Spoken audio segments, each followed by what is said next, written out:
Poslije podne 1. jul 2024. 18:27. Izgubila se tradicija house muzike. Znam da jedno vrijeme i u Bosni bila prisutna house muzika i održavale su se redovne zabave. Dobro, isto se održavaju nekakve zabave. Ima tu Kastel, Banja Luka. Ima nekakvih dešavanja po BiH, ali nije to kao što je bilo 90-ih. Moj trenutno najbolji DJ koga redovno slušam je DJ Fonarev iz Rusije, koji uglavnom pušta progressive house i progressive trance muziku. Klubska scena u Rusiji je dobra, Moskva je najjača. Imaju klubove, njeguju tradiciju house muzike, tehno i tako dalje, razni žanrovi. Danas je muzika, što se tiče bilo koje ove muzike, od klasične džeza i tako dalje, sluša se u izdvojenosti.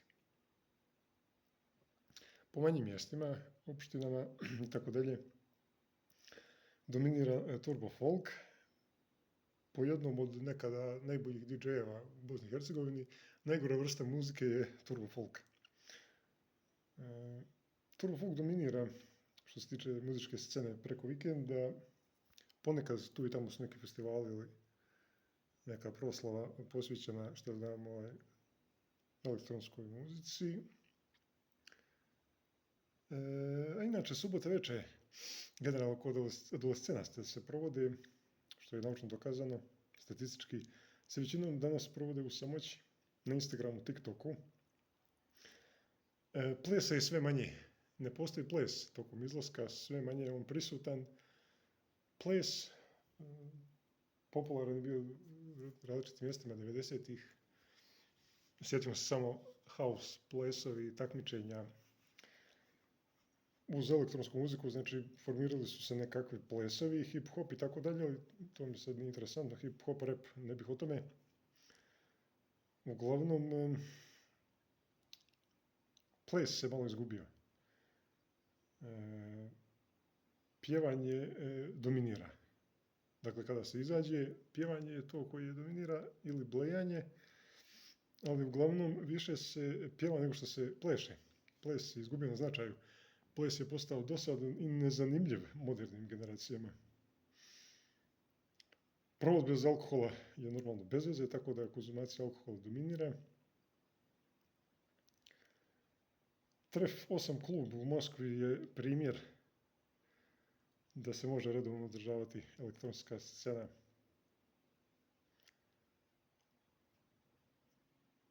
I tu ponekad i Fonarev nastupa,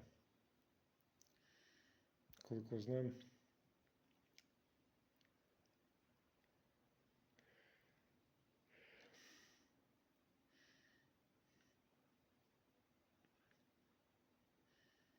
Ne znam, od Fonareva slušam možda od neke 2011. 12. godine,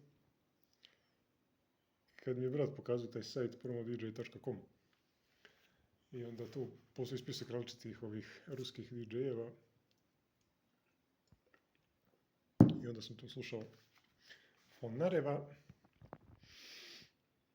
koji je imao tako neki taj stil i tu muziku koja se meni sviđala u tom vrijeme i ja ukus taj i dalje držim. I te neke kompozicije, pjesme koje on pušta, možda ima neki 20-30, koje su i njemu omiljene, ujedno su i meni najbolje. Normalno on uvijek pušta drugu, novu muziku i ta muzika se razvija i uvijek je drugačija i novija. Savremena pušta i strane DJ-eve, znači iz tog žanra house muzike, trance muzike. To su neki žanrovi, znači,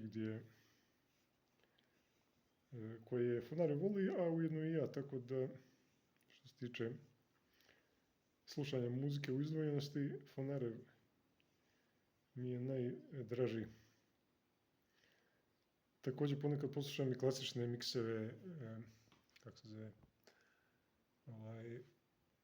renesansne serije od Kennya Dopea, Dave Semana, Ehomena, Lexicon Avenue i neki drugi tako izvođača starih koji su u stvari bili jaki i koji su u stvari dominirali scenom 2000-ih.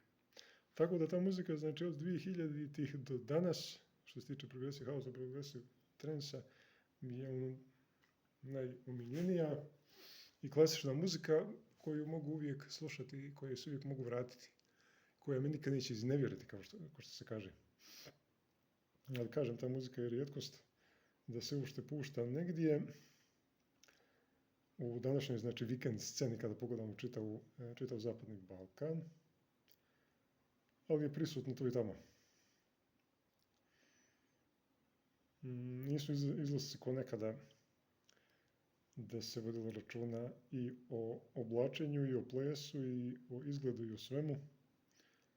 Mislim da je ta kultura i njegovanje tradicije izlaska se smanjila i srozalo, sve se srozalo nekako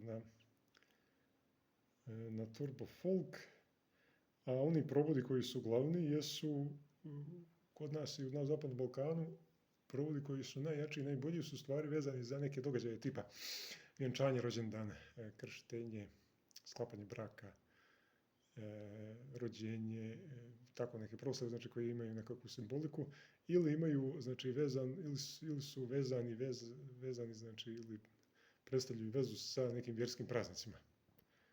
Tu se može reći da je dernek najjači, ostalo sve je slabijeg kvaliteta i možemo reći, znači, da većinom dominira, znači, ta turbo folk muzika, ujedno i trap, što forsira mlađa generacija. Trap i sva ova muzika trenutna što se vrti, znači, po YouTube-u, koja se može, ja mislim, staviti u žanr turbo folk i trap, a možda i neki treći žanr, ako on uopšte postoji za ovu sadašnju savremenu muziku, ili pop, na primjer, od pjevača kao što su Dua Lipa, pa i dalje, ne znam, kogod je, znači, popularan, Voyage ili tako neki trenutno popularni zapadno-balkanski ili strani izvođač.